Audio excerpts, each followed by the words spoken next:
Hey guys, this will be our weekly overview. Again, we are coming into week 2 of this block and going to kick it off right away with some gymnastic work. Now, we've written 3 options today because realistically, depending on where you're at, we want to make sure that we can kind of get some work in. Definitely going to have some skill work for the muscle up and higher skill movements before this workout because that's all we're really going to be focusing on. But I just want to break down how it's going to look. So on the 2 minutes for 20 minutes, you will start out with a 200-meter run no matter what you're doing. And then it's as many muscle ups as you can, or you can do 5 chest to bar plus 5 dips, or you can do 5 jumping chest to bars, 5 push-ups. So it's only a minute of work there. So what we really want to look at, guys, is we're not necessarily going to see that you're going to get the same amount of reps per round, but realistically, like really pushing like some quality sets and quality volume. You do have 10 rounds of this, so you should get a lot of exposure to the movement. And if you have muscle ups or whatever version, or even if you want to just do chest to bars because you feel like you're good on the dips, then you can do that. And really what you want to look at doing is basically just using the clock when you come in from the run to just hammer out small consecutive sets. Now, if you're doing muscle ups or you can hit large sets early on, then that's fine. But really working on just trying to pack that into a minute, recover, and then go on the run. So again, we're trying to keep that run to around a minute. So if you find yourself, slowing down or finding yourself where it's becoming kind of tough to maintain, then it's okay to even shorten the distance, because realistically today the goal is going to be able to manage and push higher sets and really push your gymnastic volume forward. Tuesday, we have back squats on the 2.5 minutes. We have 2 sets of 10 and followed by that 3x8 at 70. Again, just focusing on just the progression from where we were. We're going to have a slight increase of volume, but a decrease in intensity this week. And so really try to stick to the percentages. If you're newer to the squat, and you just base it off of what you did last time, then, just try to, you won't be as heavy for the 3x8 this week. It's totally fine. Again, it's going to be more volume, less weight this week. After that, we have a 3-minute AMRAP, 10 deadlifts, 50 dumbbell front rack lunges, and then 50 double unders. And you're going to pick up where you left off. For this, we're really trying to push an unbroken set or as close to that on those deadlifts, and then moving through the lunges and into the double unders. With that 1 minute rest, it's only 3 rounds today because there's going to be a lot of volume. We've already hit a lot of squats today, so we're really going to look at this as being kind of an accessory piece for the conditioning. Okay, so movement quality is really what we're going to be pushing. If you don't have those double unders, we're going to push single unders, or even doing a heavy rope for 30. If you're really good with the heavy rope, then you could do 50. But really thinking about maybe it won't be quite around, maybe getting like 2 rounds, 2+ rounds each 3 minutes. Okay, so maybe total of 6 rounds, 6 to 8 rounds is what we're going to be looking for. Wednesday, continuing the bench press. Still have that tempo, guys. I know that tempo was really tough for some people. We are dropping as far as total reps in this one, so we are going to actually look for an intensity increase.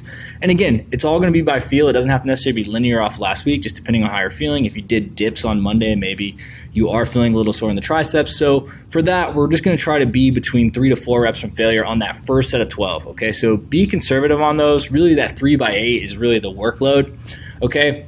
And those are straight sets, if possible, but you could look at just being heavier than last week. If you did build through those 3 sets of 10 last week, then just look at trying to build through this, and you're just trying to get a little bit heavier than you did last time. If you were someone who went too heavy last week and maybe you only got 6 reps, then you're just looking at doing that same weight that you did last time and pushing to the 8 rep range on that final set or all sets. Straight sets are totally fine, meaning the same weight across the board, or a little bit of building. But again, we are really looking at this as being an accumulation phase and a hypertrophy phase for the bench press. So we do want to go heavier, sure, but we really want to make sure that we're focusing on the quality movement, getting a full range of motion, and really learning the movement. And if you're really new to it, keeping that stuff consistent and clean is the most important thing to keep you safe long-term in the bench press. After that, for time, 30, 20, 10 dumbbell push press in rows. We can look at this time-wise, the rows will take roughly 2 minutes a piece. That's 6 minutes total. And then you have about 60 dumbbell push press, which could be, 2 minutes to 3 minutes. So when we look at that, we're probably looking at a sub 10 minute, on the fast end, we're looking at maybe 8 to 9 minutes with that total time. I didn't really put a time cap on it, but 12 minutes is probably on the higher end. I know rowing for some people, it just takes a little bit longer if you're not a real strong puller, and that's going to kind of play into this. So it could take up to 7.5 minutes total on the row. So just kind of keep that in mind. Fitness, we're just bringing the rep stat back a little bit, bringing back that total volume a little bit. When we look at like how heavy this weight should be for that set of 30, I mean, 2 to 3 sets on that set of 30 is totally acceptable there. If it's something you got to break up in 5s, just scale the weight. You should be able to push intensity. Again, intensity is super important when we're hitting these guys, is pushing speed. And keep in mind, you will be a little bit more tired because we're basically we did that horizontal press with the bench press, and now we're going with a vertical press, which, it's just going to be kind of compounding. But we want to be able to push big sets there too, because again, hypertrophy work and building the shoulders and building size is important. So it's sometimes better to even do like a lighter weight and be able to push big, shoulder burning sets opposed to trying to push just small sets that are a little bit heavier. So again, weight is not always the best option when you're doing something like that. After that, overhead barbell tricep extension is my favorite movement for building the triceps. And you guys will probably be a little tired here. So it's just keeping it light, focusing on the range of motion. The elbows are going to be forward. You're going to be pushing straight up overhead. And you can really at the top, really exaggerate that overhead position, a little bit slightly narrower grip than what you would actually press from, and just really pumping those out. Empty barbell for most people is going to be really good here, even if it's a 15-pound bar or a 35-pound bar. At the most, I would think maybe 75 to 95 pounds on this for really the most strong people here in the tricep. Then we have push-ups, 2 max sets. We're not really expecting this isn't really testing. We're really just going to be pushing, again, big sets, kind of finishing off the chest here. You can do this wide grip, normal grip, whatever you want to do there. Actually, try to keep we will change the grip week to week. So whatever you did, we're just going to kind of mix it up because we are going to keep pushing those sets. But these aren't supposed to be great numbers here. We're just pushing big sets here. And if you have to use a band to get, I would say if you're under, 10 to 15, then try to get some sort of scale to be able to push at least 10 to 15. But some of you guys are going to be able to push really big sets, 20, 30 plus. And then banded rows, just to finish it off. We're really going to finish on just scapular health here, horizontal pulling to kind of tie everything together. And again, 3 sets, 25 to 30, really pulling the shoulders back, big chest all the way out, focusing on, if the band is lighter and you want to go lighter and really feel that pump in the back, then you can always do a slower eccentric or a slower lengthening phase. And then pull, and it's okay if the shoulders actually move forward, and then retract and pull. You'll actually get more out of that from a muscular stimulation, as far as really using your entire muscle, as opposed to just keeping the shoulders back and being more of a positional pull. Sometimes I like to do that, but you can just kind of play around with it, whatever you feel like you want to work on. Okay, Thursday we have on the 9 minutes for 4 rounds. All right, 1,000-meter bike, 100-foot double kettlebell front rack. And then 500 ski and 100-foot farmer's carry. All right, so if we look at this, row, 2 minutes, carry, minute, ski, 2 minutes, another, minute on there. It's not going to be, you're going to probably get a 1-to-1 work rest. So just kind of keep that in mind. This isn't something that's going to take you a ton of time to get this done, but we want to just be moving nice and steady today, kind of bringing it back from the intensity. Or this actually is a day where you could push the pace a little bit, but again, try to be repeatable because you will get a lot of rest. If you feel like you're going to be able to get this done, most people are going to be 6 minutes maybe. So again, it's about half the work. Okay, so about half the work. Half the rest of the work. So just looking at that being pretty much a repeatable pace, something that you can hold and maintain. I'm always a big fan of starting out a little bit slower and then trying to build and get faster, especially if you're someone who struggles with pacing overall in workouts.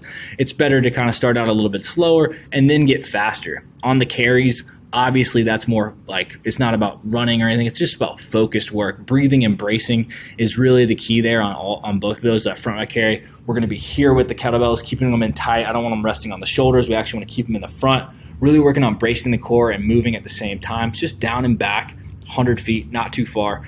And then same thing on the farmer's carry, shoulders back, pulled back, and we're walking.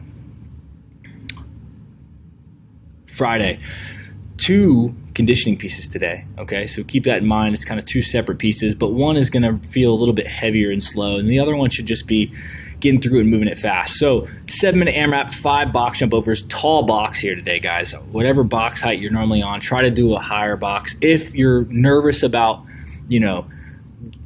hitting a shin or something, pick a lower box and jump completely over it. We just want to challenge your jump today to being something that's a little bit tougher than you normally do. Then 3 power cleans. I did write a weight on there. It just, as we get ready for a couple competitions, just trying to throw out some numbers that you can kind of work on using if you're able to do those 3 in like moderate singles and moving. But again, that barbell weight should be at max 70 to 75%, and that's really where you should be looking to scale. If you're kind of newer to the power clean, then it might even be 75 to 80% just because it's mostly a technique thing and not a total strength thing. Now, we're going to rest at the 10-minute mark, and then we have for time, 800-meter run, followed by 40 bar-facing burpees, okay? This one is just going to be about grinding it out. Again, we're going to pace that 7-minute one out. It's just going to be kind of slow, grindy, where this next one is going to be about, it's not going to be super, super fast, but, we're looking at that run being anywhere from that 800 to be anywhere from 4 to 5 minutes. And then, we should have, in the bar-facing burpees, it could be anywhere from 3 minutes, 2.5 to 4 minutes, 5 minutes maybe. So keep that in mind. We are going to try to cap that at 10 minutes. Accessory is going to be that weighted sorts and hold. We've been doing those pretty regularly. Then strict leg raises and really just bringing up your feet as far as you can. And then even if you have to bring them up, bend them, and then stick them out, coming down with the straight leg and really pushing that eccentric will really get you the stronger abdominals and to really kind of drive that forward when it comes to just getting stronger for toes to bar and higher skill movements. That long eccentric will start building strength in those abdominals. And then we have those banded TKs, just focusing on knee health as we've done before. Sets of 30 plus, we're really going to push high volume there. You can do 2 legs at once, 1 leg at once, whatever you feel like you get the most pump out of the quad, because that's really where you're going to feel this is the quad. And if you don't, you need to adjust the angle and kind of play around with it. All right, options for the day. We've done this on multiple occasions. We're still pushing those hero wads. And again, we talk about this. I mean, it has been a pretty heavy upper body week. So keep that in mind. Still think this should be totally doable for the week. And looking at this being a partner Nate situation where you're doing 2 muscle ups, 4 handstand push-ups, 8 kettlebell swings, and rotating that with partners. Now, if you're going to be doing, you could do a modified Nate, which is going to be the burpee chest to bars. Sorry, this should say modified. Another modified Nate with those chest to bars. Again, you could do that by yourself, or doing it with a partner is really what we're going to be looking at doing. Okay, so again, you're just moving steady, you complete around, another person completes around. If you want to do it by yourself, there's kind of 2 options here to do that. And you obviously could do this one by yourself too, but again, if you've been hammering it, we're really just looking at quality movement, kind of hitting those handstand push-ups, keeping that volume up. Everybody's been doing a fantastic job with handstand push-ups lately. We've seen more people RXing handstand push-ups in workouts than ever before. It's been amazing to watch. But again, we have pushed a decent amount of tricep volume. Could still be feeling a little bit from Wednesday, from Friday, and then Friday to Saturday. So just keep that in mind. And if you're feeling really smoked, hopping on the bike and just biking and doing some sled work would also be a good option today. And just let us know, guys. So if you have any issues or you're feeling like you're kind of beat up, just let us know. Again, this is week 2. Not every week's going to be heavy upper body or heavy lower body as far as like total volume, and we do look at that. But really getting your guys' feedback, whether that's in push press or in person, is a really good thing for us to get to kind of fill out where you're at. All right, if you guys have any questions, please let us know. If not, we'll see you in the gym.